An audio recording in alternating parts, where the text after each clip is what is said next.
So if I were starting a car rental business in 2025, I'm going to tell you guys exactly how I would do it if I was starting from scratch. And we're not going to be going over any gimmicks, nothing that's going to waste your time.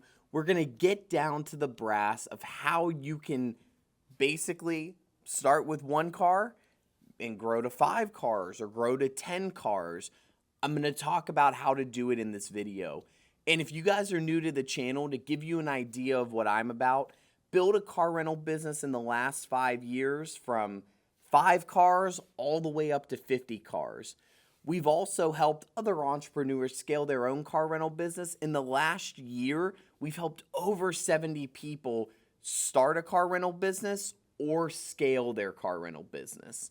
Now, to actually get into the video, there's going to be 8 things that I'm going to be going over to basically show you what would I do with the knowledge that I have now if I had no cars and I'm starting from scratch again. So the very first thing that I want to talk about is starting this business out, basically being lean with it, but also being strategic. Now, what does that mean when I say that, starting it out lean? It means that, of course, we're very big into economy vehicles, but I don't just want you to go out and get any economy vehicle. I want you to go and do some research to see what cars are actually renting out in your area. Now, those of you that are watching are probably saying, Peter, where do I do this research? So a couple different things. You can go on Turo itself and actually look at cars' performance in the past month. There's also the Turo calculator that you can use and a couple different resources that they have on their website that can show you what cars have performed in some of the top markets in the country. That would be one of the first things that you want to do, is figure out, okay, what cars have the highest utilization, and get an idea to see exactly what they could rent out for on a daily basis. Now, one mistake that you want to avoid here in this first point is buying flashy vehicles. I've worked with a lot of people. A lot of people want to get into this and they're like, oh, I need a Mercedes, I need a BMW, I need an Audi, because those are the nice cars. That's what's going to bring me in the most money. Now, while those cars will bring you in a lot of money, what people don't tell you is that the maintenance on those cars is pretty high. And also, let's talk about who can do maintenance on those. Economy cars, you can go basically to your local mechanic, they know how to work on it. But when it's those foreign vehicles, it's a little bit harder to find somebody that knows how to work on them. So I would recommend economy vehicles to start, but vehicles that actually make sense in your area. Now, the next thing that I would do, now basically let's turn this into a story. So part 1, let's say I did some research, right? I figured out that Kia Souls do really well in my market. So I go out, I get a 2018 Kia Soul, I have this vehicle. What do I do next? Now, I'm going to talk about this a little bit more as the video goes on, but for this example, let's say that I want to start out by putting this car on Turo. Okay, so I go on the Turo app, put in my information, put that I'm in Pittsburgh. I'm going to give you guys a couple things to look out for in 2025 when you're making this listing. First part, pictures are really important. I'm not going to tell you you need to have professional pictures done, but you do want to make sure the pictures are clean. You're showing the exterior of the car, the interior of the car. And little tidbit, I typically say to stand 8 to 10 feet back when you're taking these pictures, because specifically with Turo, it has a weird zoom in function where it'll make the pictures look wonky if you don't stand back far enough. So that's part 1, is the pictures. Part 2 is the description. Now, we have a certain way that we do all the descriptions. If knowing the information that I know now, I would go look at the cars that are performing the best in my area. So I'd look at other Kia Souls that are similar to my year, make, and model that are actually renting out, which again, you can look at on Turo Calculator. You can look at the previous month of data on Turo itself.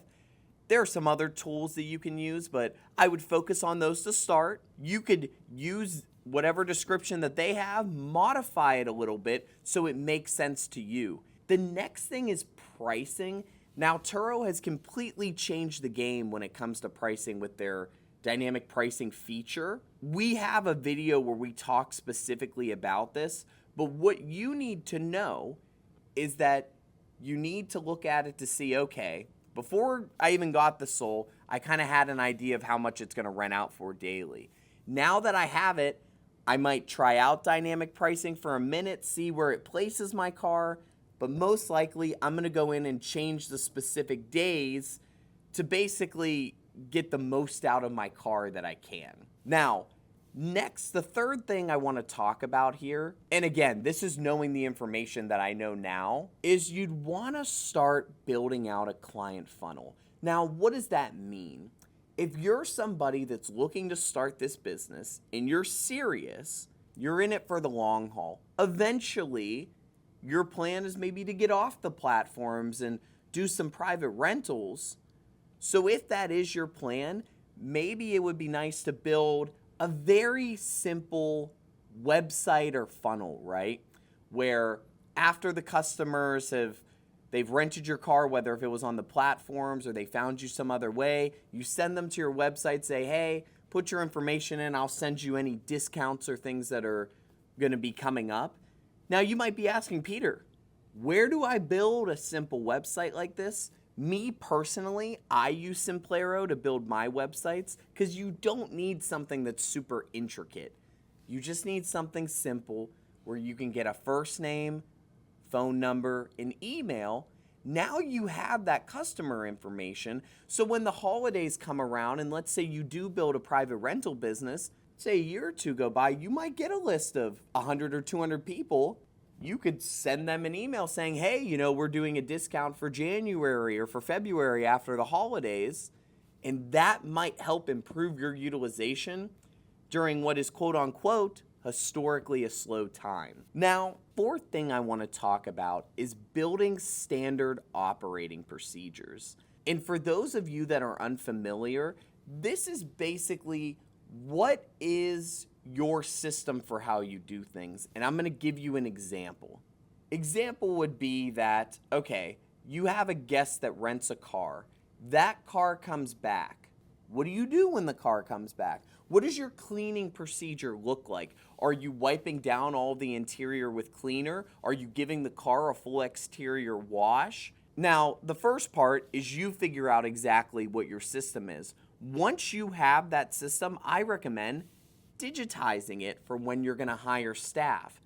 Now, we typically do this two ways. First part, we put the process into a Google Doc. So when we do have a new staff member, it's like, hey, here's our procedure for when cars come back. Here's what you need to do before it goes out. That's part one. The second thing now that George and I do is we do a lot of recorded trainings like this.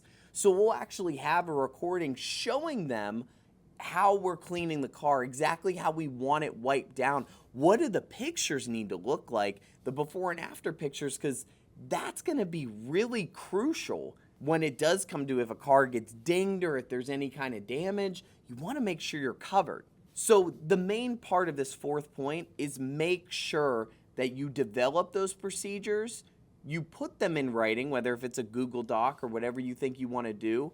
And I recommend doing video recordings because look, we're in a new day and age now where if you're going to be hiring the younger generation, they're so used to YouTube and TikTok and Snapchat. They're used to videos. They're probably going to learn better through a video recording than they would through it being written down. That's kind of why we've been doing both, because different people learn differently, right? Now, the fifth point here that I want to talk about is reinvesting wisely. Now, what do I mean by this? So the big part when you're buying vehicles, you want to make sure that you're getting a good deal. Typically, you want it to be between 20 to 40% off of the market value. That way, if anything does happen to the vehicle, let's say it gets totaled, then ideally you can break even on a claim, or maybe even you make a little bit on a claim. And the other thing that I want to talk about in reference to this, and this builds into the point of reinvesting, but also how are you building your business? If you are serious about this, and this is something where you have a year goal, a 2-year goal, a 3-year goal, you'd want to set up your business specifically in a company, and I'm not a lawyer, so I can't tell you exactly how it should be set up, but you'd want it set up in a company and you'd want to start basically tracking your books. What's your income? What's your expenses? Because again, if you are serious and you really want to scale, funding is something that's going to play a role into this business. And as somebody that's gotten funding, financiers are extremely specific about what your books need to look like. So if you start tracking it from day one, now it's significantly easier to get funding down the road, right? So that's one of my little points there. Also goes into the next one, which is protecting your assets. Again, if you're watching this channel, it means that you want to build this business from a serious perspective. You want to get $5,000 a month, $10,000 a month coming into your business. You want to make sure it's protected. And this goes into a little bit of the point that I was mentioning before.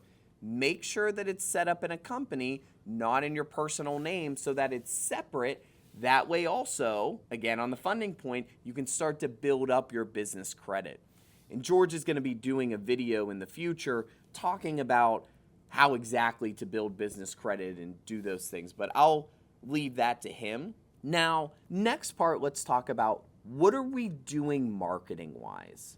Two ways to look at this. What's nice is that when you're starting, and I recommend everybody starts on the platforms, you start on the platforms, they do the marketing for you. Turo spends probably over $1 million a year on marketing. They're getting people on the platform that want to rent vehicles. So now from your perspective, the marketing is that you have to make it where your car shows up the highest in the algorithm. A big part of that is the things I mentioned earlier, the pictures, the description, the pricing. There's some back-end settings as well that are super important to that. That could be a whole video in and of itself. But what I'm telling you is that it's super important on the platforms. If you want your car to show up the highest in the algorithm, to look into what those are. Now, on the other end, if you're thinking, I don't want to do this from a platform perspective, what does that look like marketing-wise? How are you going to get people to rent out your car over renting out on Turo, Enterprise, Hertz? Well, I'll give you an idea. If it were me with my knowledge, my background's in paid media, I'd probably run a Google Ads campaign. Because let's think about this, right?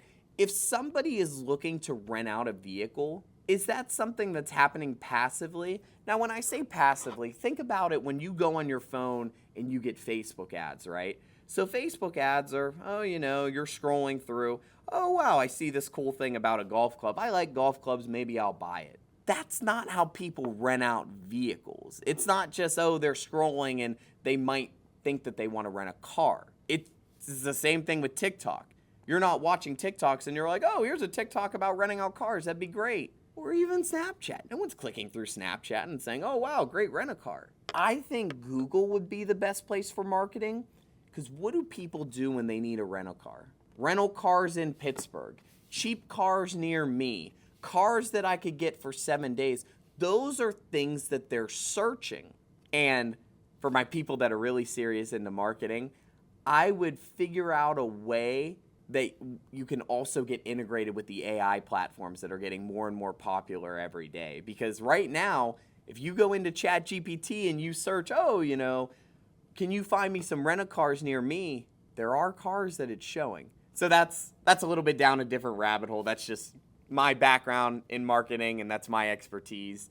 But the point is, if you're on the platform, figure out how their algorithms work, whether if it's Turo, Hire Car, Get Around, so you can maximize your rentals.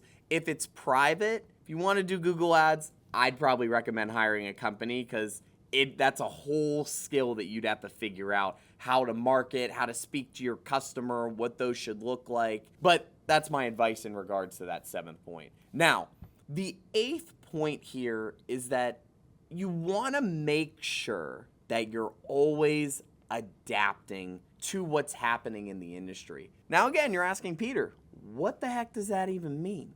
It means that if you're on the platforms, there are going to be major changes that are made on a yearly basis. And I'll give you guys Just an example that we learned in the last year, actually from going to the summit, the Powerhouse Summit for Turo.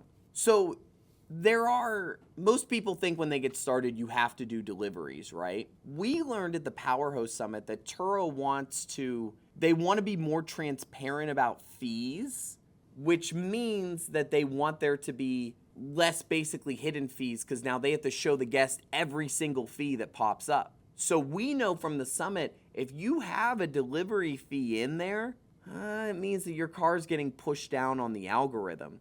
Now, that's something that we learned because we're very involved with the industry. I would recommend subscribing to some newsletters, making sure you're looking at the emails that Turo's sending out, Hire Car, Get Around, watching channels like ours, or even look at any other channels from people that are in the car rental space to make sure that you're up to date. Because imagine this. Imagine you started this business right now in January and you didn't know about that with deliveries. You go out and you get 10 cars, your cars aren't renting and you don't know why. Maybe that's a big part of it because you have a crazy delivery fee in there. But if you kept up with the industry and you were looking out for these things, then you would know, oh wow, that was a major change. I need to adapt. Same thing with dynamic pricing. And listen, that's something that hurt a lot of people. So to give you guys an idea, if you're new into the rental car space, and this is specifically something with Turo, I mentioned Turo the most because they are the biggest platform in regards to car sharing. They also had an automatic pricing where it would kind of choose in between those two, and it would basically, based on demand, it would rent the car out in between your minimum and max. Or you could just set it for a daily rate. They changed it a decent bit in the last year. But the point is, when they went to dynamic pricing, now you don't set a minimum and a maximum. If you're on this feature, well, everybody's on dynamic pricing now, but you don't set a min and a max. It just automatically decides what your car should be renting out for, basically based on the market. Now, we know, because as soon as we learned that this feature was going to be coming out, we looked into it. Okay, how is this something that we can adapt to make sure that our utilization stays above 80%? I don't mean to use a lot of lingo in this video, but for those that are unfamiliar, your utilization is how often that your vehicles are being rented out. So when we're talking about an 80% utilization, we're saying that our cars are rented out anywhere from 22 to 23 days a month on average throughout the fleet. But that was a big change when the dynamic pricing came out, because we're like, we don't want to drop below 80 because I don't want it to affect the business that much. So we combated it by looking into it. Okay, is there a way that we can adjust the daily rates? And we talked to our rental car manager, John. John, we need to make sure that we're doing this so we're still getting the most amount of money that we can get for our vehicles. You want to make sure that you're looking into it because it is pretty important. Now, those are the main 8 points. And I'm looking at my notes here. In looking at the notes, something that I'm thinking about for me starting again with the knowledge that I have, one of the biggest things would be to listen to people that have done it as much as possible, because I've spent a lot of time, effort, money in making mistakes. So the more that you can watch things like this, it'll help. And let's talk about some objections that I hear all the time for why some people don't get started. They'll say the old, I can't afford to get started in this business. And typically when people tell me that, I'll ask them, what do you mean? How much are you looking to get in? Some people think they need to buy a $40,000 or $50,000 car, and that's not always the case. Another big one that I hear is they say, the business is saturated. Turo's saturated. My market's saturated. Well, if it is saturated and you want to do this, the way that you should be thinking about it is, how do you stand out, right? So the way to stand out is, just like I said, make your listings the best that they can be, and also learn about the back-end settings so that your car will list higher on the algorithm than other people's. Now, another thing that I hear is that a lot of people say, hey, I don't know, how much time does this take? I don't have the time to start that business. That's why I talked about standard operating procedures. Get your systems in order. Automate as much as you can so that this takes the least amount of your time. For those of you that stayed this video to the end, we do have a program where we help people that are super serious about this. George and I are very particular on who we work with in that program. So if you're serious, go to the link carrentalcoach.com. We have a quick 60-second survey to fill out. If you qualify, you'll actually be prompted to book a call with me, and we'll go over, okay, does this make sense in your market? What are your goals? Are they actually achievable? And we're realistic. Like, I'm not talking about building a business overnight. I'm talking about building a real sustainable business over a couple year time frame. Because look at it for us. It took us 5 years to get here. It's not something that was just, oh, we snapped our fingers and we had 50 cars. It's not like that. But this is a business that you can be profitable with and you can do well starting this year. So I hope this helps you guys. Make sure you subscribe, and I'll see you on the next one.